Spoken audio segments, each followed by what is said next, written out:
Question, est-il suffisant d'écouter les hommes et les femmes politiques? Ne faudrait-il pas davantage observer leur gestuelle? En fait, chaque détail compte, tout le monde en convient. Certains spécialistes du comportement vont même plus loin. Ils affirment que les gestes sont le vrai reflet de la personnalité. Quand les gestes des politiques nous parlent, c'est le dossier de la rédaction signé Éric Cornet. Françaises, Français, tout est simple et clair. De la grandiloquence du général de Gaulle au doigt en cercle de Jacques Chirac, en passant par tout un tas de mimiques plus ou moins télégéniques, pour certains spécialistes du comportement, ces gestes d'apparence anodine seraient en fait le miroir de l'âme. Ce psychologue vient de passer 6 mois dans un formidable lieu d'observation, l'Assemblée nationale.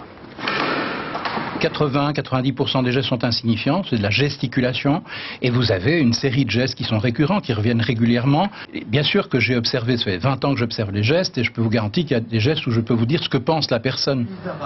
Démonstration avec cette petite séance de décryptage. Ça c'est Douste le boxeur, il fait ça très souvent en fait. Ça veut dire je suis dépressif en réalité, ça veut pas dire je suis combatif. Là il s'accroche au micro pour pas tomber, ça c'est mauvais signe. Villepin croise les bras. Quand il croise les bras, ça veut dire qu'il n'en a plus rien à cirer, quoi. Christine Boutin vient de sortir un livre au titre évocateur. Je ne suis pas celle que vous croyez. Comme tous les élus, elle cherche à maîtriser son image, mais pas forcément ses gestes. Je pense qu'on est naturellement amené à contrôler ses gestes, qu'on soit un homme ou une femme politique ou pas. Alors peut-être que l'homme politique fait un petit peu plus de théâtre quand il est sur des estrades, parce qu'il faut que la voix porte.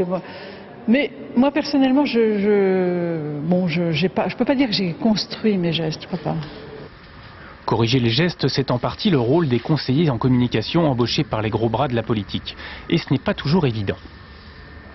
On a toujours des difficultés à chasser le naturel. C'est vrai que c'est compliqué.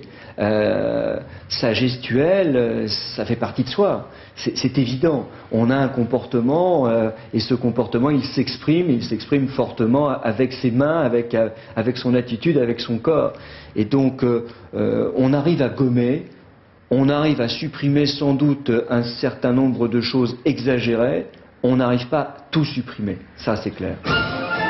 Et puis, une fois ces défauts atténués, il reste parfois le geste, l'ultime, la marque de fabrique, celui que l'histoire retiendra peut-être. Tous les grands hommes se résument à un geste. Ça, c'est Jésus-Christ. Mais je vous ouvre les bras, aimons-nous les uns les autres. Ça, c'est Hitler. Vous allez recevoir ma main sur la figure. Ça, c'est Churchill, la victoire. Ça, c'est De Gaulle, la grandeur de la France. Les gestes de nos candidats actuels ne sont pas encore très affirmés. Un geste bien à eux, voilà ce que les présidentiables devront trouver pour se démarquer les uns des autres. Et visiblement, on n'y est pas encore. Et je vous signale la parution de ce livre, Les gestes des politiques, du traqueur de gestes Joseph Messinger, publié chez Flammarion.